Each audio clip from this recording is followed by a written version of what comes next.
So I spent a lot of money on developers and stuff like that. You know, by the time that we build all the schools in Nepal, I'm left with around 30% margins. And you guys have watched me over the space the last few years. I've been very fortunate to build a few cash flow businesses, the main one being my agency. And then look, I will never say that I'm a crazy investing expert. Anyone who invested money in 2020 made a lot of money in 2021. So the reason I say that is, you know, a business that, you know, profits a few $1 million a year, you know, it really doesn't change my life at this point. What does, if I'm being honest, change my life is a software company. I'm gonna sell my software company in a few years for $500 million.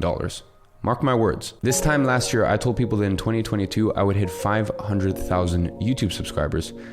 We're nearly at 1.5 million. And quite frankly, even if I don't sell the company, I don't mind. The cash flow is insane. You know, pretty much 80% of my wealth now comes from my software company. And I've been having such a good time with software. And it's also just a very clean, respected business. You know, I'm going to talk about sort of online education in one of the later points, but online education just still has this stigma of, oh, it's a dirty industry. Whereas for some reason, if you're in software, people really respect you. So anyways, that's actually why I bought another software company last month. And I had a very interesting interaction with a guy called John Danes, who was one of my students back in 2020 in one of my old iterations of the program. And he's now making $180,000 a month from his agency. And he's actually one of the coaches in Agency Navigator. So I was messaging him and I was basically saying hey, you know, do you use this software?